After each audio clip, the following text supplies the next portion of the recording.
record on this computer. Okay. Creo que ahí está, listo. Ok, entonces, la idea es como darles una perspectiva, un pequeño paseo sobre lo que es metaanálisis, pero también quiero mostrarles cómo es que se pueden programar el teorema de Bayes en el programa de Winbox, que es como el primero que salió. Este fue hecho por Spiegelhalter y otros ahí que tienen en Cambridge, y pues fue un algoritmo que ellos hicieron para poder implementar contrastes usando la distribución a posteriori del teorema de Bayes. ¿Qué es Mandarina Labs? Mandarina Labs es todo un concepto que estoy lanzando ahorita. Esto, bueno, ahora ha sido como mi machete después de todo lo que me ha pasado en todos estos procesos, digamos, de la universidad. Entonces es Mandarina, bueno, y ven que también usé un girasol. La idea de Mandarina es como un concepto que está uniendo varias disciplinas. Entonces, es como hacer cogniciones basadas, digamos, en transdisciplinariedad. Y el metaanálisis representa, digamos, como una de las esencias, digamos, de este concepto, porque la idea del metaanálisis es unir de forma cualitativa, pero también cuantitativa, diferentes perspectivas en torno a una pregunta de investigación. Mandarina Labs, digamos que ya es todo un concepto que también he estado desarrollando en función de, bueno, de la necesidad que yo he visto de que hay en la universidad de atender temas de análisis estadístico y bioestadístico. Entonces, pues es parte también de lo que hemos estado, son conceptos que han salido y de los mismos proyectos que he desarrollado, y que, digamos, fundamentan, por ejemplo, los metacoloquios que estamos dando los martes, y que quisiéramos, pues, ver la manera de apoyar, sobre todo la investigación clínica, fortalecernos en temas de investigación, capacitación. Y entonces, pues, es un concepto que lo quise poner ahí también para que lo conocieran y también lo pongamos a discusión en estos espacios, pues porque han nacido de todos estos proyectos. ¿Qué les parece todo esto? Bien. Ok, buenísimo. Muchas gracias por las preguntas. Igual cualquier cosa, también podemos parar en cualquier momento. Esta es como la estructura de la charla que yo tengo preparada para hoy. Un poco hablar de la estructura de Winbox, que es un modelo metaanalítico. Hay dos tipos de modelos en metaanálisis, que es el modelo de efecto fijo y el modelo de efecto aleatorio.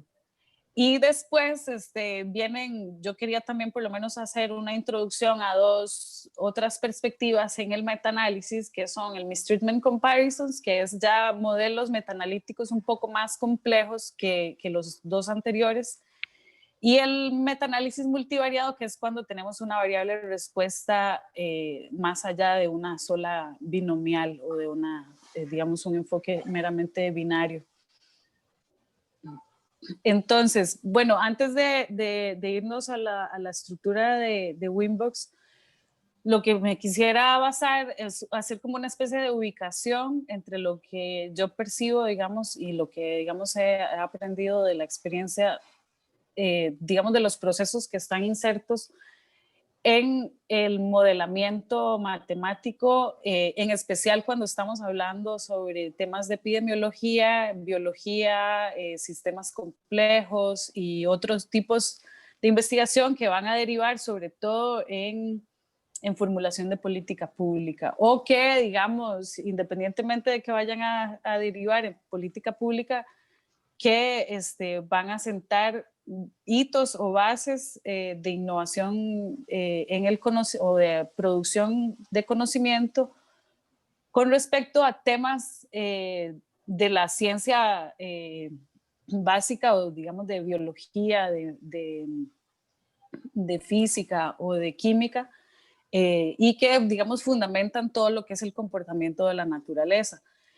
Entonces, en ese sentido, se reconocen tres etapas. Una que es la especificación del modelo, que es, digamos, como toda la parte filosófica y estadística, digamos, del lenguaje, de cómo es que ese lenguaje se va a especificar. Que esto es un poco, digamos, tal vez lo que en la práctica matemática se hace, digamos, de, ok, voy a representar la letra Y con tal concepto, voy a representar tal cosa. Pero a lo que quiero, digamos, la razón de especificar este paso también es porque esto para mí es fundamental insertarlo dentro de la práctica del análisis. Incluso...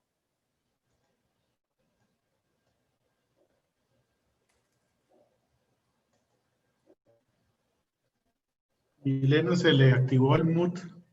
Milena se le activó el mute. Sí, perdimos el audio. Sí, está. Ahora ya no decimos está muda, está muteada. Está muteada. Es que suena muy feo así, muteada. A mí nada me lo dijeron y yo me sentí un poco extraño. No, usted está muteado. Lo A entendí uno por otro lado. los alumnos le dicen a uno.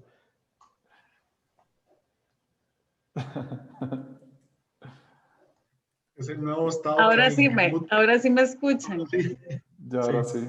Bueno, por eso es que yo tengo dos dispositivos, porque es el otro, el teléfono trabaja tanto que ya se me olvida cargarlo en momentos y ya se murió.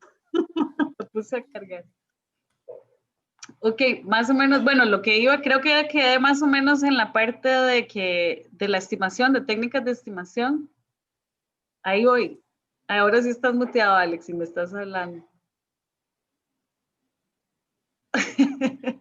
Le escuché esta especificación del modelo. Ok, bueno, entonces que la especificación del modelo es como esta práctica que uno hace de, digamos, de especificar las letras de una función y que están representando en la naturaleza o en el fenómeno que nos interesa estudiar. La charla de hoy sobre todo recae sobre técnicas de estimación para esas, digamos, afirmaciones de probabilidad o contrastes que nosotros quisiéramos indagar.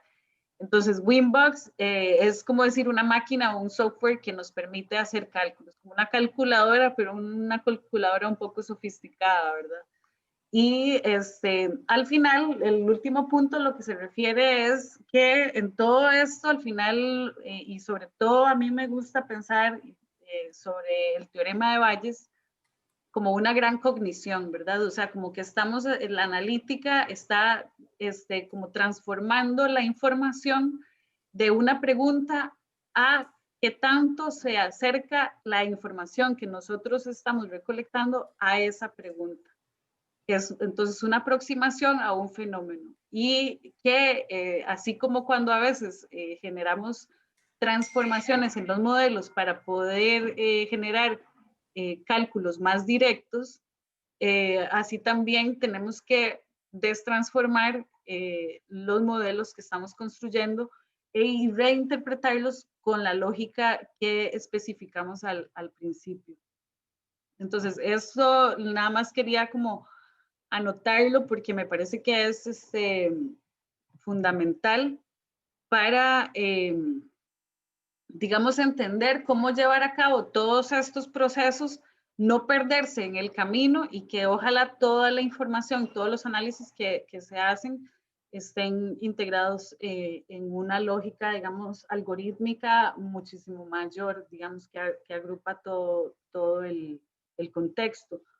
A esto lo que también me gustaría plantear es que un modelo no necesariamente responde solamente a un tipo de juego de datos, sino que también puede recolectar muchos tipos de datos que tienen diferentes formas y que alimentan diferentes partes del modelo. Pero esto ya, digamos, lo podríamos ver en una sesión ya más sobre modelación que sobre metaanálisis. un poco aquí sobre por qué, digamos, plantear metaanálisis es más fácil incluso con modelos bayesianos que con modelos frecuentistas. Bueno, es porque uno se beneficia de esta característica del remuestreo que tiene el Winbox, que ya voy a hablar un poquito más de eso, que es el Gibbs Sampler. Y que, bueno, en este caso, digamos, es muchísimo más fácil plantear, digamos, afirmaciones o statements o, digamos, que son estos diálogos de probabilidad en los que, digamos, vamos a decir, bueno, como decir, la precisión de un test de diagnóstico se distribuye de cierta forma o determinar los, ok, alguien me está pidiendo entrar.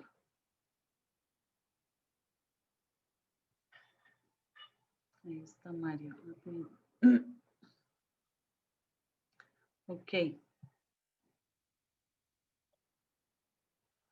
Entonces, la otra ventaja que tiene los métodos bayesianos es que usan una a priori. Y a mí, digamos, me fascina hablar del teorema de Bayes como una forma en la que también se aprecia o la subjetividad o el pasado, o ambas.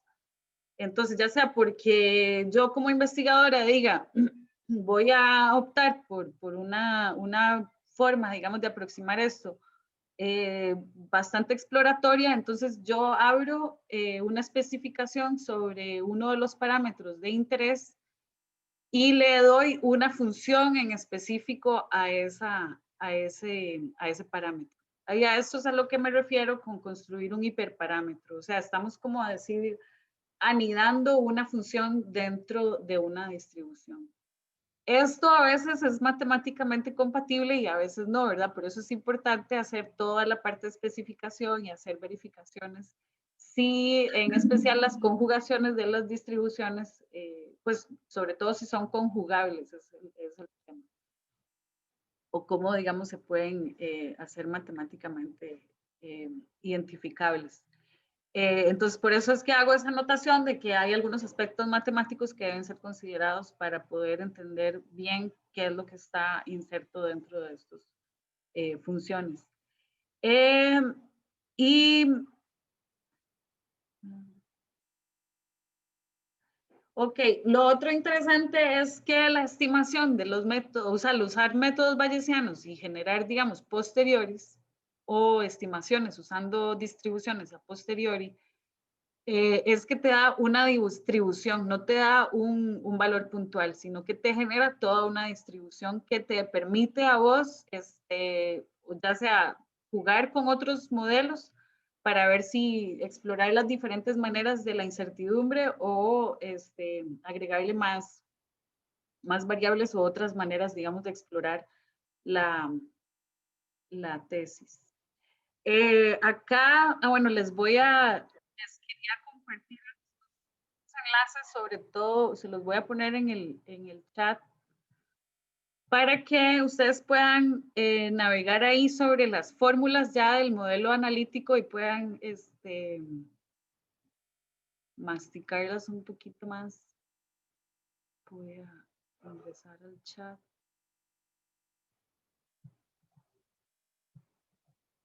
Ahí está. Ahí está, los que escribieron este paper son básicamente de los pioneros en metaanálisis. Y esto surgió mucho les mandé dos, ¿verdad? Entonces, voy a cerrar esto.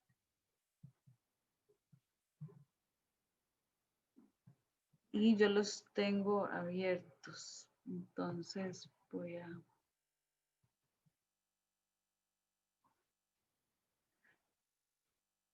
detener esto.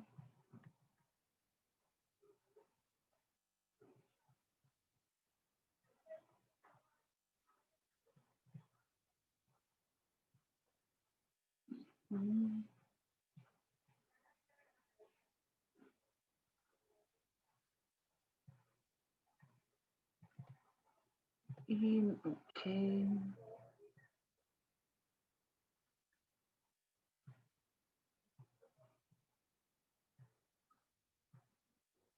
Entonces, este artículo, bueno, está bastante fácil de leer, digamos, si son artículos que yo creo que son buenos de guardar para, digamos, consultar.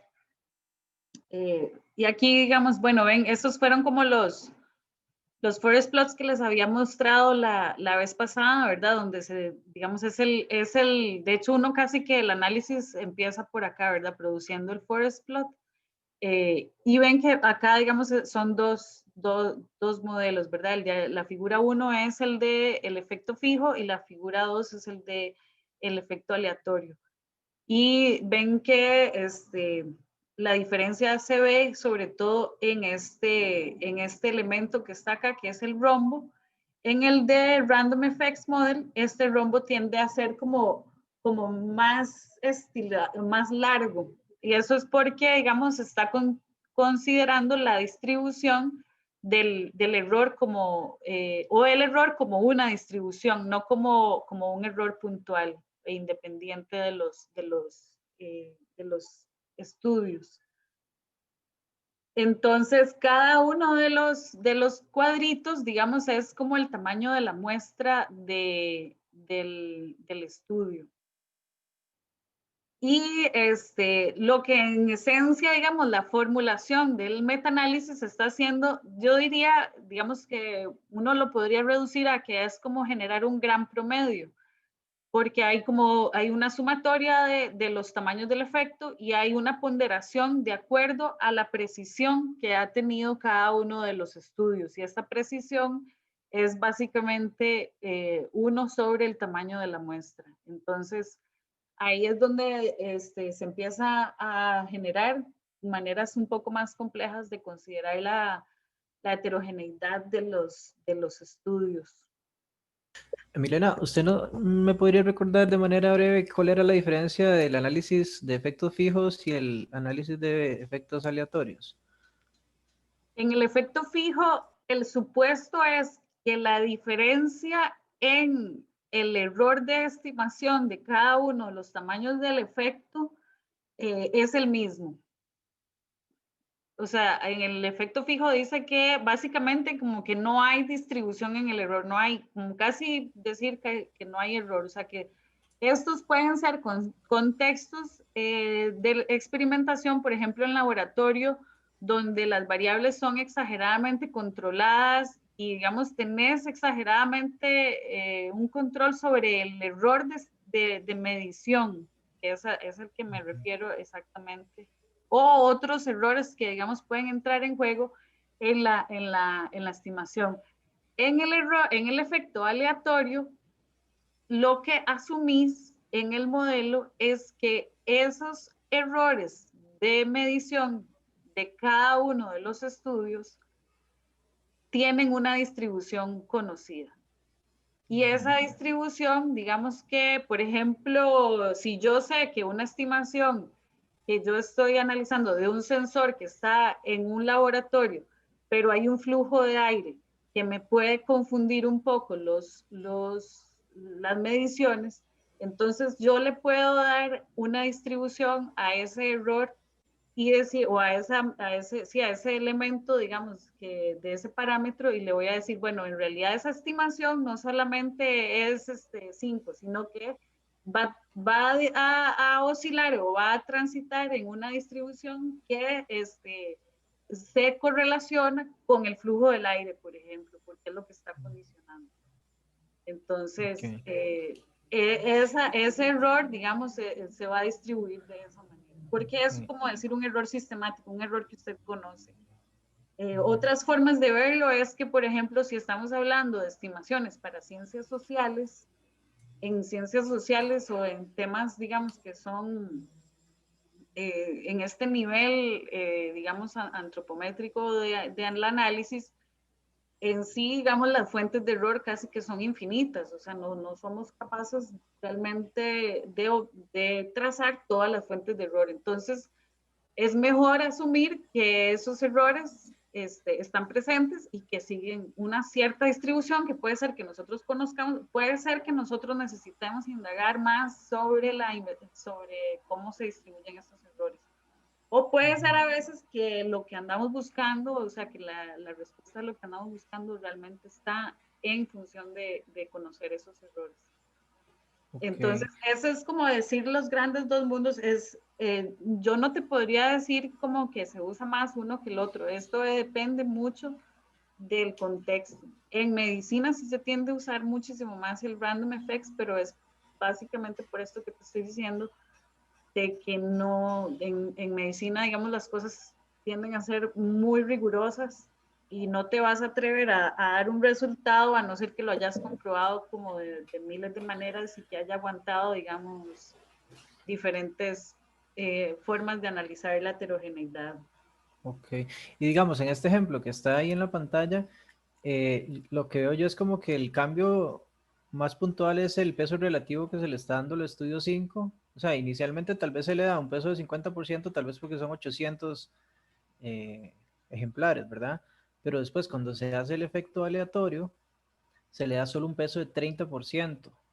Eso digamos, eso responde a que tal vez el error en el estudio C era mucho mayor, o sea, como que la función de probabilidad que estaba modelando el error tenía una cola mucho más larga o algo así, o Sí, porque es yo que veo que, digamos, ahí un poco, digamos, lo que está sucediendo es que si yo asumo que el error es, o sea, digamos en el otro, yo digo que el error que ellos tienen, pues, por ejemplo, del estudio C, que tiene ese cuadrado tan exageradamente grande con respecto a los otros.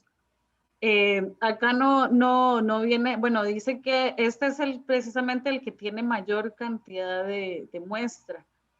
Pero también aquí, que son otro tipo de análisis que tenemos que considerar, es que, digamos, si este fue exactamente, digamos, si esto está como con demasiada precisión, entonces ves que incluso jala por completo el rombo hacia la derecha.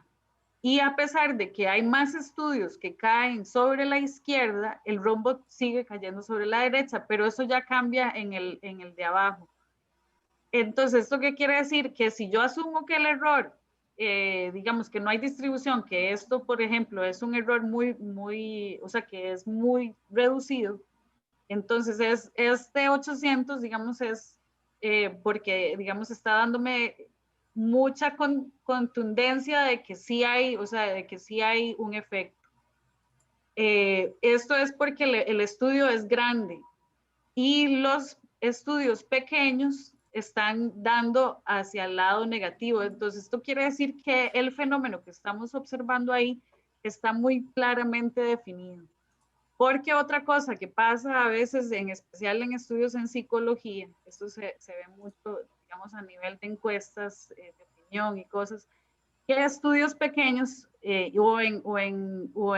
sobre todo en ensayos clínicos, esto es también todo un tema en ensayos clínicos, sobre todo porque las muestras son de voluntarios, entonces sucede mucho que estudios pequeños tienen efectos positivos sobre los tratamientos. Pero eso simplemente porque no se han hecho o no se han publicado los estudios pequeños que dieron negativo. Entonces, okay, digamos como que no está como el espectro completo de lo que llamaríamos el error de medición. Entonces, eso es parte, digamos, de lo que uno quiere ver acá. De hecho, para mí el metaanálisis, más allá de, digamos, como de pretender ser una agregación y producción de conocimiento casi que absoluta, o sea, no es esa la idea, pero sí, digamos, permite identificar por dónde es que están yéndose los errores de medición en torno a ese tipo de investigación, cómo se pueden mejorar y entender qué se entiende del espectro de esa estimación en particular. Y deberían de estar tanto estudios que, digamos, en especial si son de modelos frecuentistas, deberían de estar estudios que también digan, o sea, que también salgan con que, digamos, hubo un error o que no, o a no ser que sea como exageradamente claro el efecto. Entonces, ahí lo que estamos viendo al final, digamos para concluir esa parte, es que si yo le tomo a estos estudios como la verdad, entonces esta sería mi conclusión. Pero si yo relativizo un poco su efecto, ¿verdad? Y de repente digo, bueno, sí, que es tan grande, está dándome una estimación muy grande, pero puede ser que sea el único estudio que se haya hecho y que tenga ese resultado. Pues yo debería de hacer otras simulaciones y otros efectos para ver qué puede estar pasando. No sé si aproximé un poco No, sí, muchas gracias. la respuesta o más bien confundí más. Por aquí quería mostrarles algunas cosas.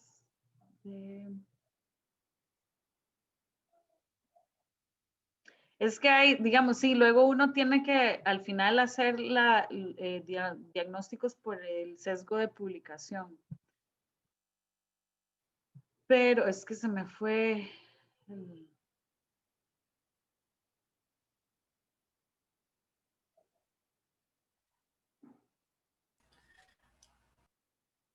Ok, bueno, acá, digamos, con esta forma, digamos, ya podemos ver, digamos, el tipo de modelo que estamos aproximando. Acá lo importante es que, digamos, la estimación que se está agregando es la que viene de cada uno de los estudios. Entonces, yo estoy tomando cada uno de esos estudios y los estoy sintetizando en una sola medida, que es que es la que, digamos, provee este rombo, que es el que le llamamos el pool estimate. Entonces, esta medida al final, esto es parte, digamos, es uno de los objetivos que tiene el metaanálisis, que es producir una síntesis de todas estas mediciones y poder llegar a concluir con mayor evidencia si al final yo tengo que recomendar este tipo de intervención. Bueno, acá se está hablando de una prueba de aptitud al colegio. Y entonces ver, pues, qué tan efectiva está siendo para el ingreso. Entonces yo yo tengo que analizar pues al final, sobre todo en farmacéutica, si voy a recomendar un tratamiento, o sea, si voy a decir que el tratamiento es efectivo o no es efectivo. En algunos casos decir que es efectivo y tiene efectos adversos puede generar muchos problemas, ¿verdad? Y este tipo de errores ha causado que muchas farmacéuticas lleguen al punto casi que de quiebra. Entonces, voy a volver a la otra.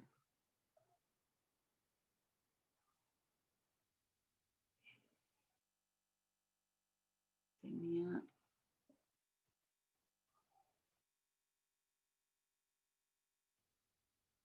voy a abrirla desde aquí.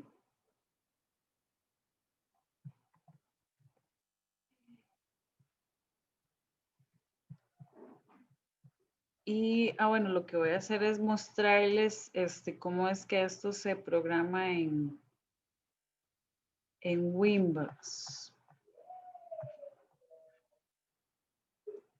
Bueno, acá está más fácil. En nada más, bueno, rápidamente antes de irnos a aquí pueden ver mejor, digamos, ya como esto, digamos, es una estimación de la heterogeneidad de los estudios. Entonces, de esta manera es como ellos, o sea, como estos ya son otros que, o sea, al final lo que se está haciendo en el modelo de metaanálisis es una combinación, es un modelo mixto. Y que, bueno, acá ven que, digamos, el tau lo que está haciendo, digamos, es el residual de la suma de los cuadrados de la heterogeneidad. Estadístico es que está acá. Y ese I cuadrado es, digamos, como una medida, un indicador, una estadística que me cuantifica, por así decir, como la proporción de variabilidad o de heterogeneidad que hay dentro de este metaanálisis. Y yo lo voy a ver en el forest plot dependiendo, digamos, de qué tantos estudios se me...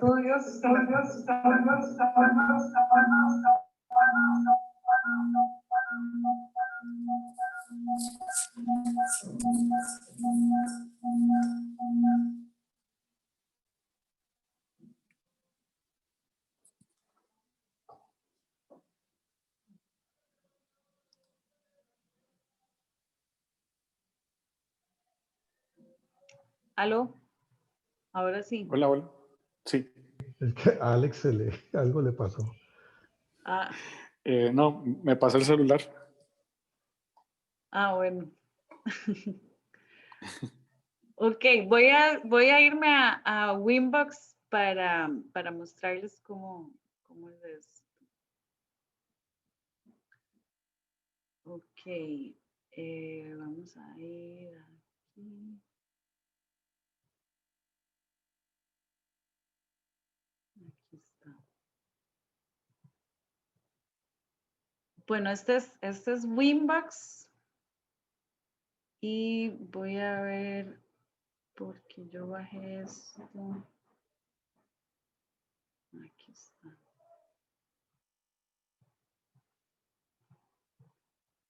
Entonces, voy a poner esto en una carpeta.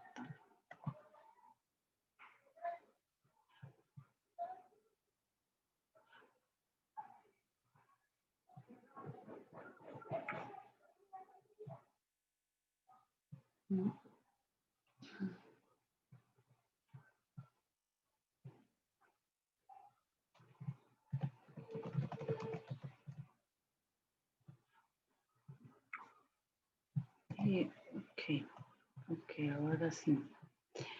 Entonces, ahí están viendo Winbox. Bueno, yo ya, para instalarlo es nada más de cuestión de meterse en Google y poner Winbox y lo pueden instalar y luego nada más tienen que descargar un patch y después de ahí ya pueden hacer todas estas cosas. Entonces, yo voy a abrir este modelo, algunos de estos, ok, aquí está, este sí está completo. Entonces, aquí ven, digamos, este es, digamos, regresando al modelo del paper que yo les había pasado, que es el de el que, digamos, anda buscando cómo hacer una identificación de los tratamientos, del mejor tratamiento que revierte el síndrome metabólico. Entonces, en esencia, ahí tenemos una variable respuesta que es binaria. Y esa variable respuesta tiene... Bueno, vamos a especificarla. Este es un modelo de efecto fijo, entonces solo, digamos, necesitamos especificar una distribución que es la de la variable respuesta. Le estamos especificando este lojito y acá toda esta programación me sirve a mí para poder incluso yo obtener una medida de el odds ratio. Entonces, también podemos tener una medida en la que, digamos, me cuentan las simulaciones, en especial en esta, me está rankeando todas las veces en las que la simulación ofreció a ese tipo de tratamiento como el mejor, dado, digamos, basado en la medida del odds ratio o de su digamos, efectividad en la reversión que está por este R. También tenemos un logaritmo, podemos hacerlo, o sea, lo hacemos por medio del logaritmo de OR para que sea más sencillo y luego lo destransformamos. Estos son los datos. Básicamente, esta es una forma estructural de insertar los datos y entonces lo que tenemos en S es el S es la base. No, el estudio. El S es el estudio, el study, el número de estudio. El B es el tratamiento que es el comparador o el baseline. El T es el tratamiento, o sea, si hay una comparación que se esté generando ahí, cuántas personas hay en ese grupo de comparación y cuántas revirtieron, que es el R. Entonces, en un estudio que tiene 4 brazos o 4 tratamientos, digamos, este es el estudio 1, tiene 1, 2, 3, 4 brazos. Entonces, de esos 4, el cuarto, el que está en el que estoy especificando con estos datos, es el tratamiento base. Entonces, por eso es que la segunda línea todos son 4. Y en la tercera línea yo le estoy poniendo, digamos, el dato que corresponde al tratamiento que estoy comparando en cada uno de los brazos. Luego le pongo pues los N's y los R's y lo mismo, digamos, para cada uno de los estudios. Y a la hora de correrlo me genera estos datos, pero obviamente les voy a mostrar cómo se corre, que es lo más chistoso del mundo.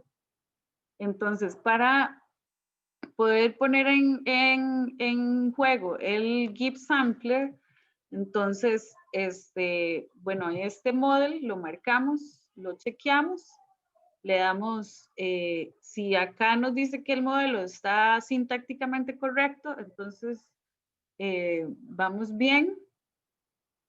Entonces ahora nos vamos a los datos. Bueno, acá hay una lista también de los nodos del modelo y entonces tengo 15 observaciones en 6 estudios con 6 tratamientos. Ese es el máximo. Entonces esta es parte de mis datos de variables que yo especifiqué anteriormente en el modelo. Marco estos y ahí ya me genera que está el modelo cargado y le doy compilar. Entonces, ahí ya está, digamos, como listo.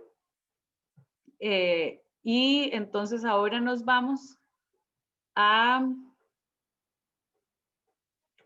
no, me faltan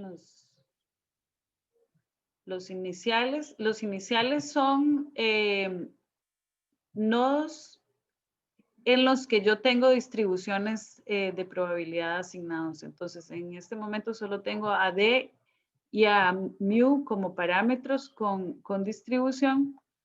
Como tengo, bueno, acá tengo este mu, a ese es el que le estoy poniendo esta distribución, y a este D, que son los que están insertados en la distribución. Entonces, ahora sí, ya me voy a Inference y para poner en uso el GIP Sampler.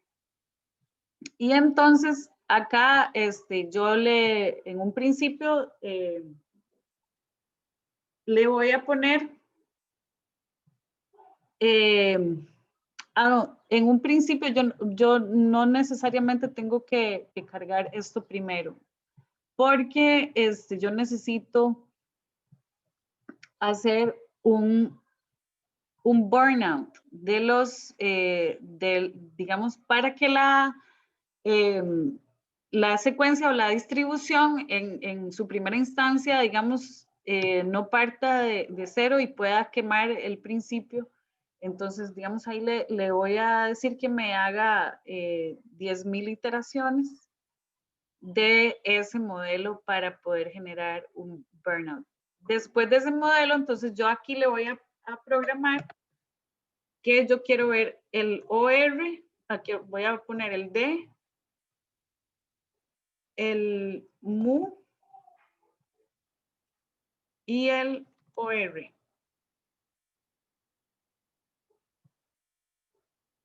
Y entonces lo voy a volver a poner a iterar. Lo voy a dejar así para que no dure muchísimo, pero ahí pueden, ya termina y digamos, si yo le doy acá, ven que ya ahí cargo los parámetros que yo quiero monitorear ahora.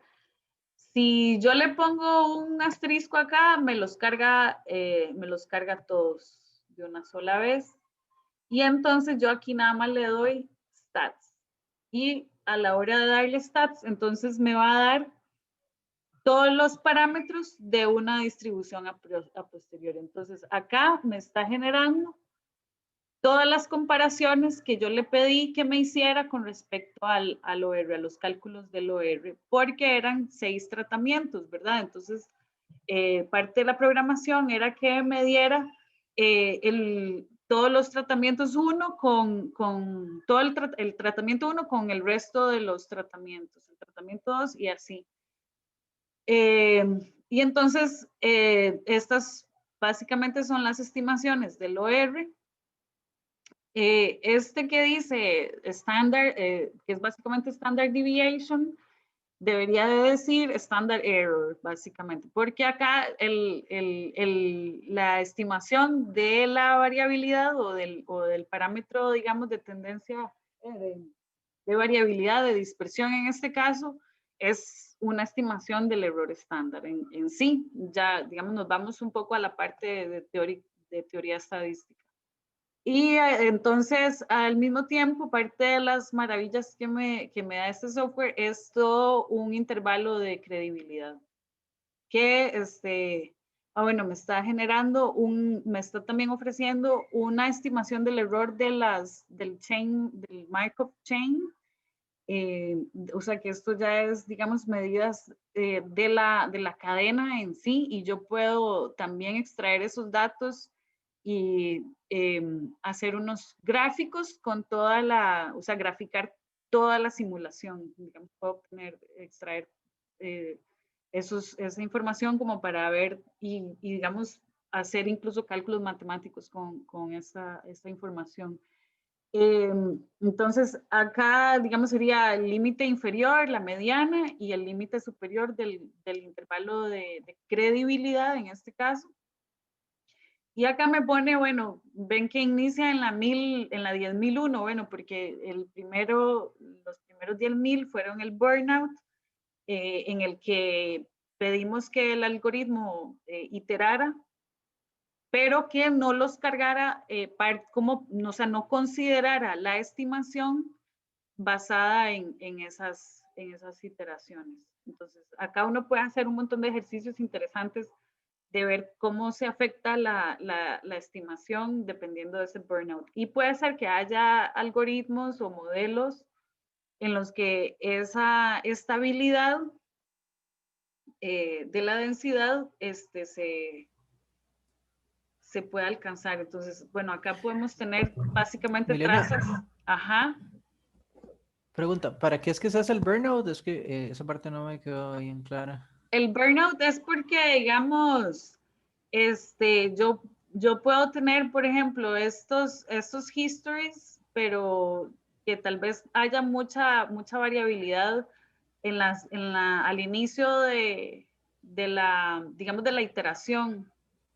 Porque, digamos, yo tengo que ponerle un valor inicial, si no el software me va a generar un valor inicial para hacer el muestreo, el remuestreo sobre los mismos, o sea, la simulación, necesita un valor inicial. Entonces, si yo no le especifico ese valor inicial, Winbox le va a añadir uno aleatorio que a veces incluso hasta pueden ser negativos, pero entonces como yo no tengo control de eso, entonces es mejor especificarlo, y entonces esos valores usualmente son ceros. Pero el valor del promedio no es cero, ¿verdad? No necesariamente yo estoy buscando que el promedio, digamos, sea cero. Entonces, digamos, va a empezar cero. Ah, no, pero la dispersión es muy grande. Entonces, sigue la iteración, sigue hasta que converge en un punto en el que dice, ah, sí, más o menos el promedio de este promedio es, digamos, 3. Y entonces Ok. empieza 3, 4, 3, 6, 3, 3, no sé qué, y hasta que entonces digamos como que se estabiliza la estimación. Entonces yo lo que hago es estos casos, por ejemplo, ven ahí estos trays o time series que se ofrecen acá, es porque yo lo que ando buscando es que estas time series, digamos, sean lo más estables posibles, porque lo que me produce ver eso es que la estimación es bastante estable, o sea que a la hora de generar el remuestreo y de cada vez que se calcula el promedio, cada vez que yo lanzo, digamos, un valor digamos, del algoritmo que estoy planteando, si esa estimación me cae en un lugar o me cae en el otro. Si eso es exageradamente variable, entonces digamos que el modelo guarda muchísima incertidumbre y no. Entonces, si yo no le quito el burnout, puede ser que esa inestabilidad de la estimación se deba por los valores iniciales de la estimación. Entonces, Ok, entiendo. digamos que ahí es como agregarle, como hacer un promedio y agregarle un valor que sea 0. Entonces, sí, me jala todo por completo. Ok. Gracias. Eso, luego también uno puede obtener este tipo de maravillosas gráficas, digamos, de la distribución a posteriori y que, digamos, ahí ya describen cómo es que se están comportando todos los parámetros que nos interesó monitorear. Entonces, bueno, este software, así como lo ven, ¿verdad? Es casi que todavía en DOS, ¿verdad? Es como una cosa impresionantemente. Sin embargo, este software es el que ha marcado, digamos, un cambio en la investigación digamos, sobre todo en medicina, digamos, porque permitió como un acercamiento al teorema de Bayes que, a pesar de que el teorema de Bayes es más antiguo que el experimento de Fisher, sino hasta básicamente casi que la última década de los 90 y sobre todo ya en la primera década del 2000 que se empieza a tomar un poco más de auge este tipo de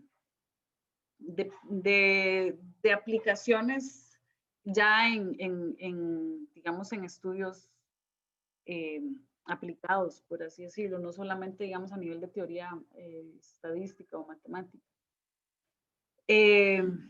¿Y qué tan difícil es el modelo que se puede meter ahí en el Winbox? Usted aquí, digamos, puede programar el mundo entero en teoría. ¿En qué o sea, qué lenguaje es? O sea, ¿o es un lenguaje específico de Winbox? Porque ahí vi como que es un lenguaje específico de Winbox, pero eso es, quiero abrir otro de los modelos, que es el modelo Random Effects, para que entiendan ahora un poco mejor la lógica del modelo de Bayes.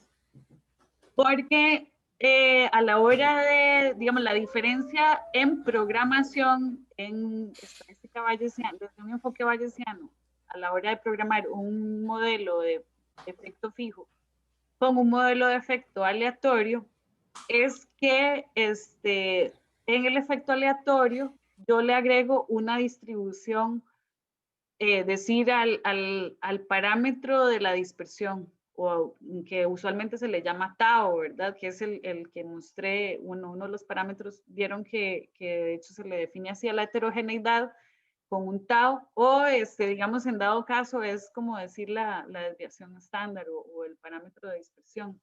El punto es que yo a ese parámetro de dispersión también le pongo una distribución a priori.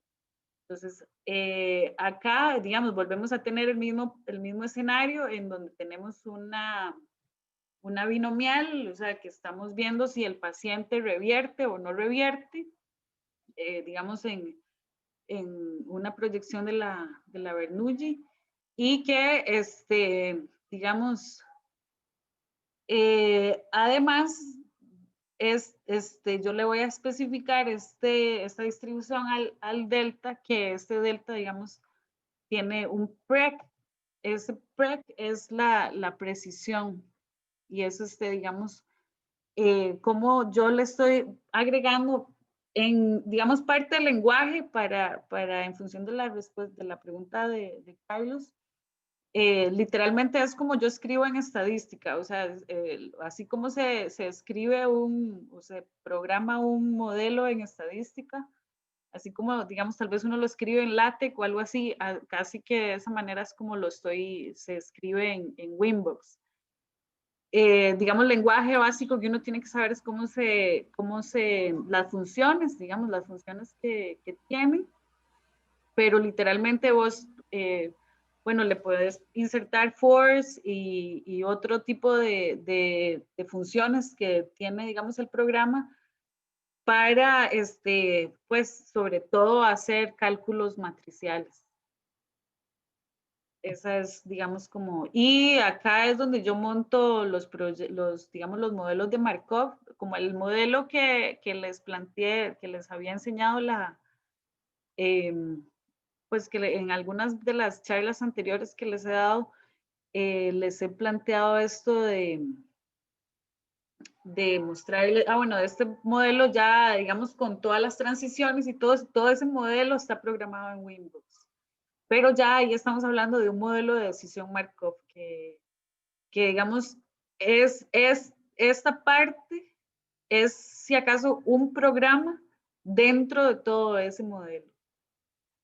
Aquí es donde, digamos, yo lo que pienso es que, digamos, aquí hay un costo de inversión sobre la modelación. Entonces, no es así como que por cualquier tipo de problema vos te vas a meter a hacer una programación así. Digamos, esto habemos algunos que valoramos mucho digamos, no estar programando en vano porque, digamos, Winbox puede, digamos, demandarte muchas horas de programación. Todos estos modelos, de hecho, bueno, están en la tesis. ¿Qué más? Aquí ya, bueno, ahí vieron esta diferencia, o sea, es el agregar esta distribución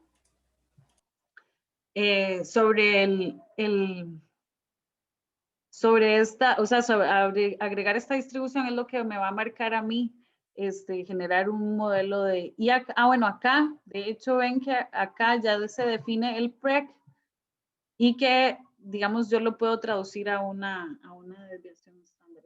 En realidad, perdón, esta distribución acá es la que es la priori, es la que está definiendo la priori de todo este modelo que está acá.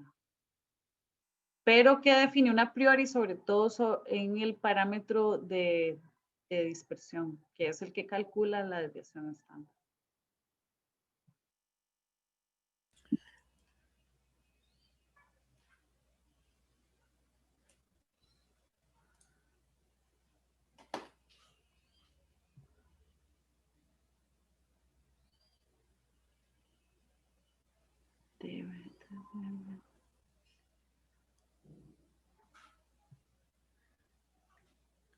¿Cómo lo ven? Muchas preguntas surgen. Yo tengo una duda, o sea, que está Acá. relacionado más como a una cosa que he estado pensando, digamos, yo he estado trabajando un poco en un método de imagen, digamos, las primeras pruebas que vamos a hacer, las vamos a hacer con unos geles de manera in vitro, ¿verdad? Pero eventualmente, pues la tendencia es pasar a hacer pruebas con animales, ¿verdad?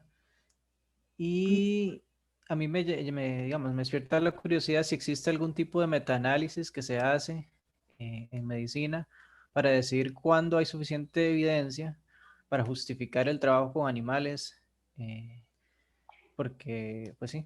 Y luego el trabajo con humanos, o sea, si hay algún tipo de estudios que se hacen en esa dirección. Bueno, muy interesante la pregunta que estás planteando, porque, bueno, me gustaría responderle de la siguiente manera. A inicios de este año, tuve una invitación muy particular de Juan Diego Moya, que es uno de los filósofos con los que yo he estado trabajando. Y él me invitó a presentar en un coloquio que él organizó sobre, en sí, digamos, sobre epistemología, pero que también, digamos, era abierto a temas de un plano metodológico. Y yo fui a presentar un poco la tesis que ya digamos la tesis más fuerte que quisiera yo llegar a alcanzar a desarrollar con todos estos mecanismos y investigaciones. Y es que aquí, digamos, viéndolo desde diferentes puntos de vista, es en qué momento, y por eso me parece tan fundamental la pregunta, porque es en qué momento estamos listos para tomar una decisión, o en qué momento estamos seguros de que estamos tomando la decisión más adecuada. Y hasta cierto punto eso nunca lo sabemos. Y hasta cierto punto siempre lo sabemos.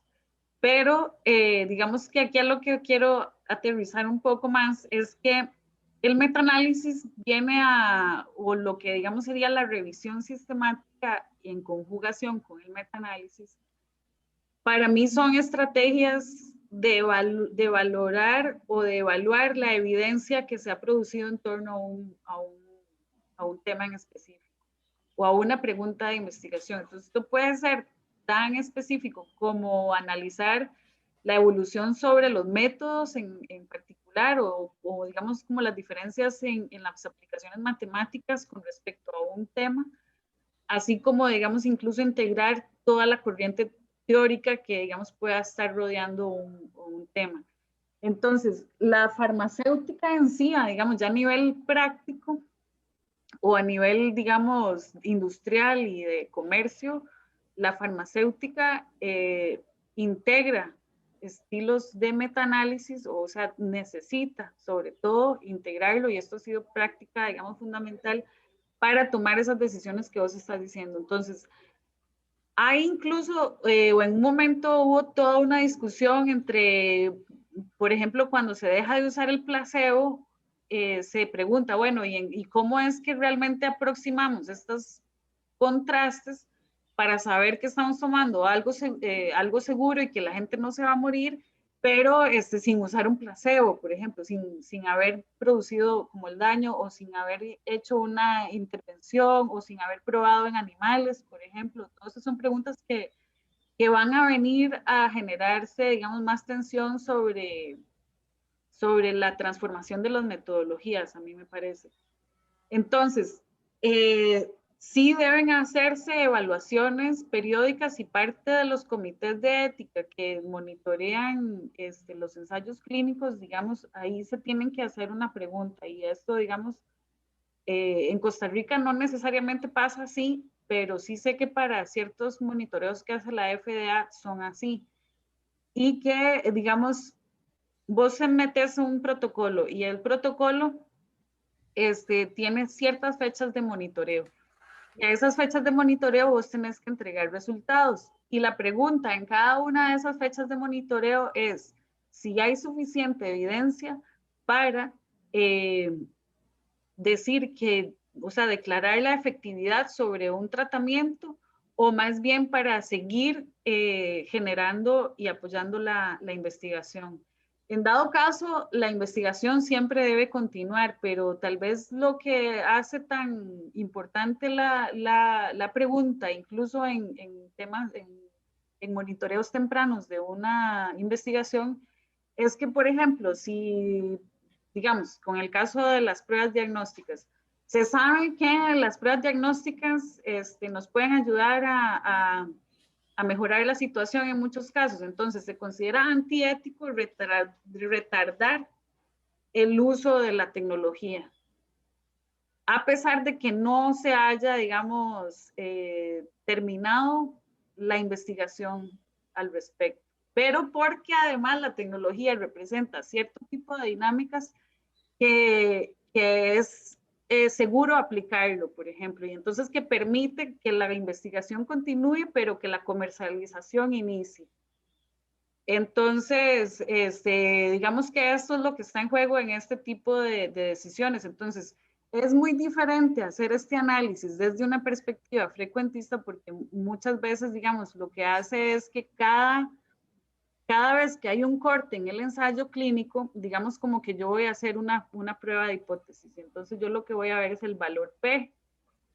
Pero digamos, yo donde hago un segundo monitoreo y vuelvo a calcular el valor P, ese segundo valor P ya está errado, porque yo en realidad estoy obteniendo más muestra, pero el anterior, digamos que no consideró esta cantidad de la muestra. Entonces, yo al reproducir la muestra 2 veces, matemáticamente lo que estoy haciendo es ampliando el error.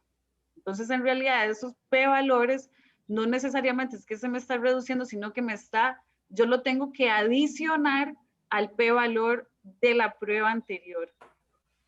Y entonces, al final, yo no estoy rechazando sobre, digamos, un alfa de 0,05, sino que más bien estoy rechazando sobre, digamos, errores más grandes y que, digamos, no se rechazarían en un contexto de un 0,05, por ejemplo. No sé si aquí, porque aquí estoy usando mucho tema, digamos, del valor PEP, no sé qué tan, digamos, afines están ustedes con este concepto. Y en dado caso lo podemos dialogar, pero sí es todo un asunto, digamos, desde Valles hay unas formas, digamos, metodologías ya desarrolladas para hacer ese tipo de evaluaciones y que, digamos, el intervalo de credibilidad está considerando todas esas correlaciones que hay a la hora de producir diferentes medidas repetidas en el estudio. Entonces, digamos que aquí es como, sí, es una gran decisión para un analista decir si hay información suficiente como para tirar la tecnología o si es más importante seguir probando para generar investigación. Entonces, el metaanálisis ahí lo que te va a dar información sobre todo es en explicar la heterogeneidad que hay entre los estudios. En el momento en el que vos entendés las condiciones diferentes en las que se dieron las estimaciones, podés tener por lo menos una amplitud de observación que te permita, digamos, decirle al ministro, mire, sí, dele viaje, pero sigamos haciendo investigación. O mire, no, es que resulta que la heterogeneidad de esto está dando tan exagerado que, podría morir mucha gente, digamos, podría ser el caso. Entonces, o tal vez no mueren las personas, pero los efectos adversos de esto, digamos, pueden derivar en que, digamos, requieran otro tipo de tratamientos y de ahí resulta, o sea, es un costo social muy grande que es mejor no atreverse, digamos, a tirarlo, pero este tipo de reflexiones ya como tal, incluso a nivel de decisiones, yo creo que es importantísimo plantearlas en foros de discusión más grandes. Yo creo que esto es parte de lo que viene. Y sobre todo que de repente en los comités de ética científicas que tienen la tarea de monitorear los ensayos clínicos, también deberían de haber matemáticos y también deberían de haber estadísticos desde ahí, porque, digamos, poder saber responder a este tipo de pregunta que vos estás haciendo es complejísimo. Y lo que se practica en los comités de ética es que, digamos, se invita, digamos, a un perito estadístico para que haga este tipo de análisis y entonces en base a eso tiene como que llegar y hacer una exposición. Y hasta que el 100% de los que están en el consejo entiendan, no se toma la decisión. Entonces puede ser que digan, no, bueno, tenemos que devolver dentro de 15 días y entonces el estadístico tiene que volver a recalcular y sobre todo a mejorar su forma de explicar para justificar, y tal vez no siquiera es mejorar la forma de explicar, es porque puede ser que la decisión no esté clara y necesita indagarse más, y entonces puede ser que una gran mayoría esté de acuerdo con que continúe, pero hay otros que no, entonces hay que resolver ese tipo de dilemas, aunque digamos a veces duran meses y todo en ese tipo de porque, digamos, no está clara la evidencia. ¿Qué les parece? Bueno, yo doy unas respuestas muy largas. Bueno, ¿cómo lo ven? Yo creo que hemos avanzado un montón hoy. No sé si comentarios al respecto, ¿qué les pareció todo esto? ¿Qué cosas, digamos, tal vez quisieran indagar más o que no hayan quedado? Yo creo que lo que valdría mucho la pena es ver cómo conectar este Winbox con Python, al menos, sí, con Python. Eso es lo que iba a decir yo, que si se puede conectar bien, o con MATLAB también. O con MATLAB, sí, alguno de los Sí. dos. Ujú. Porque, o sea, yo no sé qué tan versátil sea Winbox para, digamos, otro tipo de programaciones un poco numéricamente un poco más complejas. Exacto. Porque ya hay muchísimos, digamos, software que está escrito en otros lenguajes que muy probablemente no están en Winbox. Entonces, la transición es lo que sí siento que valdría la pena investigar, a ver cómo, digamos, a través de los datos, en un lenguaje se los podemos pasar a Pero usted ya para deben que... haber paquetes de MATLAB y paquetes de Python Estoy que casi seguro, sí. implementan Winbox, porque este que yo les estoy enseñando es el algoritmo A ver. core, básicamente, solo que a nadie le gusta usar esto porque es terriblemente arcaico. Y, o sea, no tiene los botoncitos de Winbox y digamos que es muy buen cultivador de la ansiedad porque uno le da error como 15 veces antes de llegar. O sea, dice que hay una interfase, es matbox.m se Así, llama. y Ahí luego está. en R está OpenBox. Sí, del Y 2005 lo hicieron este. también sé que hay algunos paquetes que les llaman MCMC y que también podríamos como indagar a ver cómo es la programación de los algoritmos en cada uno de estos, tal vez nos ayude como a identificar rutas. Porque sí es una realidad, digamos, que el desarrollo en software en este sentido es una necesidad. Voy a subirlo para acá al chat para que lo vean, lo del MATLAB. Eso. Sí, está vacilón. Pues, ¿crees que te... No, ya lo envié al chat, ya ahí salió en el chat. Lo de MATLAB ok. para conectar MATLAB con Winbox. Está vacilón. Ok, buenísimo. Sí, es que la sintaxis se parece mucho, digamos, no es tan complicada. Y sí, como dice Carlos, con Python debe ser bastante bueno también. Hacer la conexión esa. Vamos a ver. Sí, yo me tengo que ir porque tengo una reunión ahorita a las 5, pero ahí los dejo entonces. Muchas gracias, Milena. Y vamos a hablar. Hasta Perdón. luego a todos. Bueno, Charlie.